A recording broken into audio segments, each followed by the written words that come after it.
दोस्तों, आज मैं आप लोगों से एक ऐसा विधि बताने जा रहा हूँ जो कि पंचगव्य बनाने की विधि है।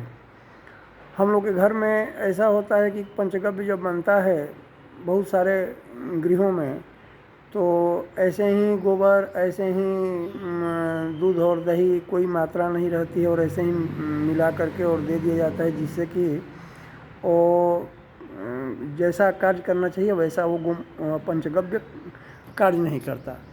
तो इसकी एक विधि है बनाने के लिए, वो मैं शास्त्रीय विधि बता रहा हूँ। इस तरह से पंचगव्य बनाने से जिसको भी प्राशन कराया जाए और जिस कार्य में उसको किया जाएगा वो कार्य सही होगा और वो पंचगव्य भी उत्तम बनेगा। इसमें है कि जो गोबर है, दूध, दही, घी, ये सब वस्तुएं जो हैं वो गौ की होनी चाहिए और कुशा से युक्त गंगाजल या शालग्राम जी का उसमें चरणोदक भी रहना चाहिए। उसमें प्रथम दृष्टिया में ये है कि श्यामा गौ जो होती है, काली गौ का मूत्र चाहिए। दूसरा है सफ़ेद गाय का भी गोबर चलेगा और ताम्र वर्ण की जो गौ का दूध रहता है और लाल वर्ण के गौ का दही रहता है और कपिला गौ का घी रहता है। ये जो अथवा उपायुक्त पांचों वस्तुएं कपिला गौ की भी ली जा सकती है। ये शास्त्रीय विधि से अति उत्तम है। इसी तरह से पंचगव्य बनता है, इसके लिए थोड़ा मेहनत करना पड़ता है और तब जा कर के पंचगव्य का निर्माण होता है। तो अब ये है कि पंचगव्य में मात्रा कितनी चाहिए। तो एक भाग जो होता है वो गोबर का होना चाहिए, 2 भाग गोमूत्र का होना चाहिए और 4 भाग गोदुग्ध का होना चाहिए, 2 भाग घी का होना चाहिए और 2 भाग दही का होना चाहिए। अब इसको मिलाएंगे कैसे? तो सबसे पहले ऐसा बात नहीं है कि पहले दूध डाल दें, सबसे पहले गोमूत्र रखा जाता है। अब गोमूत्र का मंत्र क्या है कि ओम भूर्भुवः स्वः तत्सवितुर्वरेण्यं भर्गो देवस्य धीमहि धियो यो नः प्रचोदयात्। इस मंत्र से गोमूत्र को रखना चाहिए। उसके बाद उसमें गोबर डालना चाहिए। अब गोबर डालने का मंत्र क्या है कि ओम गंधद्वारां दुराधर्षां नित्यपोष्टां करेषणीं ईश्वरीं सर्वभूतानां तामिहोपहवे श्रियम्। इससे गोबर डालना चाहिए। अब इसके बाद में आता है गोदुग्ध।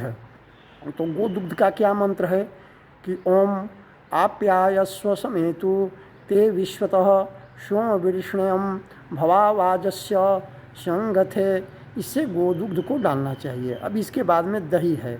ओम दधे क्राणो अकालिसरो जिसरो स्वाइनः सुरभीन मुखा कणत्प आयु वंशितारिशत।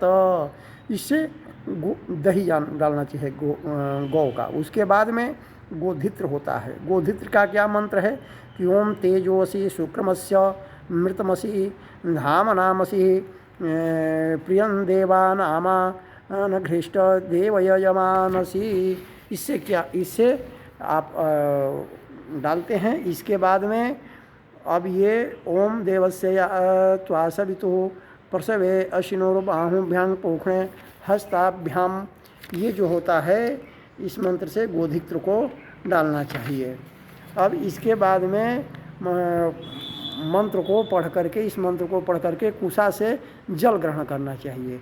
ओम आपो हिष्टा मयो भुवः ओम तान ऊर्जे तान ओम महेरणाय चक्षसे ओम यो वह सीवतमोरसः ओम तस्य भाज्यते हनः ओम उषतीरीव मातरः ओम तस्मा अरंगमां वह ओम यस्य क्षयाय जिन्वथः ओम आपो जनयथा च नः। इस मंत्र को पढ़ करके कुशा द्वारा पंचगव्य को चलावें और ये जो ऊपर में है उपायुक्त ऋचाओं द्वारा पवित्र किए हुए पंचगव्य पात्र को रखें और उसको मंथन करें। अब मंथन करने की क्या विधि है कि ओम मानो स्तके तनये मान आयुखि मान गोखो मानो अश्वे खुरिख मान वीरानुद्र भामिनो अवधिस्मिन्तं सदमित्वा हवामहे। इससे ब्रह्मकुर्च से जो आपका कुशा है उससे इससे उसको मंथन करें पंचगव्य को, और ये पंचगव्य बन करके तैयार हो गया। ये शास्त्रोक्त शास्त्रीय विधि से पंचगव्य बनता है और इस पंचगव्य को प्राशन करने से महापाप का विनाश होता है और वो जो जीव होता है महापवित्र हो जाता है।